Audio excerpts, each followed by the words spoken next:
Bonsoir, good evening. This is Dr. Moreau with Koze Lekol. We are back today uh, as to share information with you as we always do. And today we will talk about GPA, testing, scholarships, and mental health. So these are the four topics that I have for you this afternoon. We're going to talk about students' GPAs. We're going to talk about the different tests they have to take, the different scholarships that they can apply for, and their mental health. So what I really want to tell the students is that as you go back to school, you need to be aware of what your GPA is at this time. So you need to be aware of your current GPA.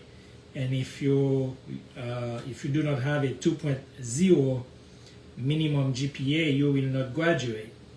So if you are a senior right now and your GPA is a 1.5, 1.3, 1.6, that means you have many classes that you need to make up.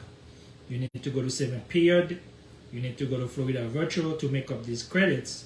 So us counselors, we can do something called forgiveness for you after you finish taking these after you finish making up these credits, so that way your GPA can get back to where it needs to be so you can graduate. So make sure you know what your GPA is, make sure you know how many credits you have, so that way you can get back on track to graduate. Do not wait until next year. Don't wait until the spring semester. So 7th period is going on right now, especially at my school. I know it's also going on at this other school.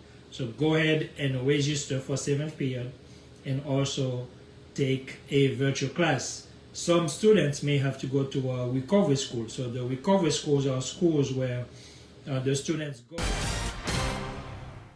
to make up credits and they come back to their home school after making up 6, 7, or 8 credits so they can get back on track. So there are students in this situation, and we are right now identifying these students so we can send them to these recovery schools, so when they're done they can come back and graduate at their home school with their class. So again, very important for you to know what your GPA is and how many credits you currently have, so that way you can get back on track. So let's go to testing. As you know, the juniors, this is really for you. This is the year for you to take the SAT and the ACT. And, as you know, the SAT and ACT, you can use that as a concordant score to replace the FSA. There's a rumor that we may not be using testing this year. We don't know yet. It's not official. But as of today, you have to worry about passing your FSA and also either receiving a concordant score on the SAT or the ACT, and you can also use the PSAT as well to replace the math algebra 1 EOC. So the next test date for the SAT is October 1st. The deadline is September 20th. So you need to go ahead and register. This is a late registration because the deadline has already passed. So if you want to take the October 1st SAT, you need to go ahead and register by September 20th. So the next one is November 5th, and the deadline for this one is October 7th. So October 7th is the deadline for the November 5th SAT exam. And the third one before the year is over is December 3rd, and the deadline for that test is November 3rd. So all of these tests basically are for juniors and seniors. So they are mostly for seniors about to sending their transcript to colleges so they can get accepted. The juniors, really, you should wait until next year, like around February or March 2023, for you to be ready to take these SAT and ACT exams. So those tests, October 1st, November 5th, December 3rd, these are really test dates for the seniors who are about to graduate in June. The juniors don't worry yet you can take those tests, but the best time for you to take these tests are next year, or in February or March of 2023. We also have the other test called ACT. The next ACT is October 22nd. The deadline for this one is September 16th. And the second test for ACT is December 10th. And the deadline is November 4th. So we have October 22nd and December 10th for the ACT exam. So you can use both the ACT and the SAT to replace the FSA. You can use both of these exams as a concordant score to replace the FSA. You can also use this test to qualify for the Bright Future scholarship. The Bright Future, you can receive 100% tuition or 75% tuition at any public universities in the state of Florida. And I believe there are 2 schools in Georgia that honor this scholarship as well, just in case you don't want to stay in Florida. But December 1st is the day that you guys, seniors, can go ahead and create your Bright Future account. December 1st. So don't worry, you have time. So so that way you can, everyone needs to create a Bright Future account. So don't say that I don't think I'm qualified for it. You never know, because if you don't have an account, there are other grants that the state can give you, but if you do not have a Bright Future account, you're going to lose on those grants. So remember, a grant is money you receive that you do not have to repay.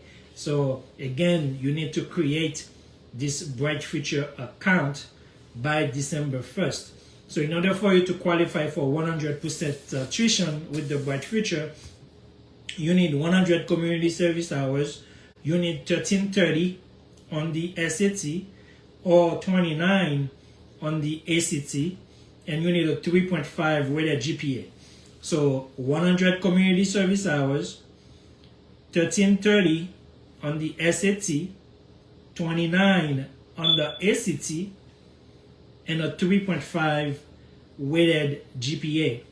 So if you have these criteria, you will qualify for 100% Bright Future, so they can pay 100% tuition for you at any university in the state of Florida. And for you to qualify for 75%, you need 75 hours of community service, 1210 on the SAT, 25 on the ACT, and a 3.0 weighted GPA. So 1210 on the SAT or 25 on the ACT, 75 community service hours, and a 3.0 weighted GPA. You will receive 75% tuition paid to the Bright Future Scholarship.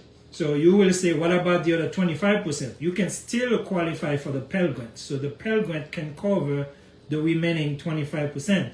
And you will end up going to school for free as well and have some money back coming to you where you can use it to do anything you want. So again, this scholarship is here. We are asking parents to go ahead and support, provide as much help as possible to your children so they can qualify for this scholarship. You can have 75% or 100%. It's not difficult to achieve. If you cannot achieve the 100%, you go for the 75%, and the other 25 can be covered through the Pell Grant. So, like I said, we're going to talk about GPA, which we did. We talk about testing and scholarships. So what I have left for you to talk about today is mental health. Mental health right now is healthcare. Mental health is healthcare. So the same way you go to your doctor for a routine visit, you also need to have a therapist where you can have a routine mental health checkup. With everything that's going on in the world right now, we have a lot of people with depression, a lot of people with anger, a lot of people with anxiety. So please make contact with a therapist so that way you can provide mental health care to your children.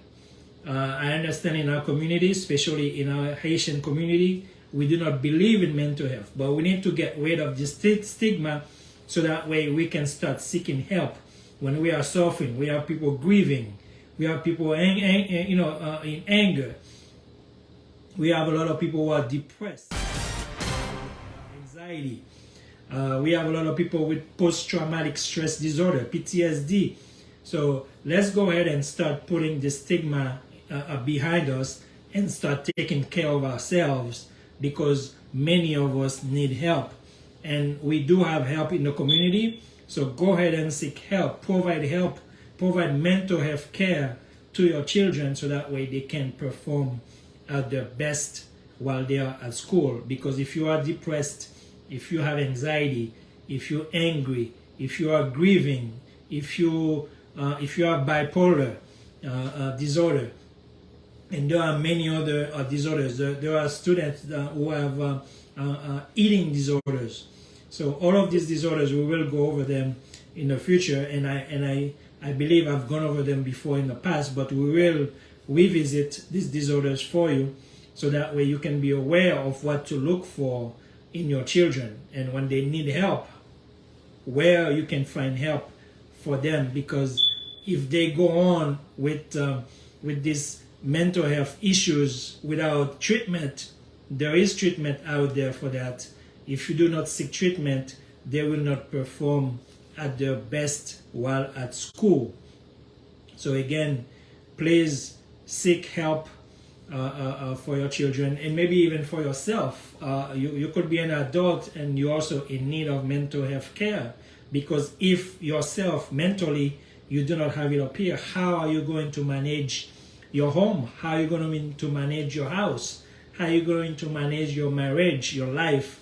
How are you going to care for your children? You need to take care of yourself as well. So you yourselves should seek mental health care.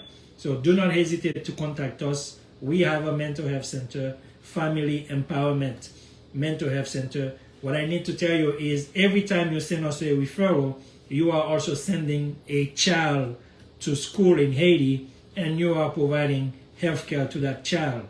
So every time Family Empowerment Mental Health Center receive a referral, you also sending a student to school in Haiti, and that student will also receive health care. So do not hesitate to contact us. The more referrals we receive, the more children will have opportunities at attending school in Haiti and receive health care as well. Our number is 786-716-1166. 786-716-1166. Call us, make an appointment for yourself, for your family. We're here to support you. We're here for you. Koze Lekol will be back next Saturday. I hope you're enjoying your Labor Day weekend. Take care of yourself. Be safe. And we will see you again next Saturday for Koze Lekol.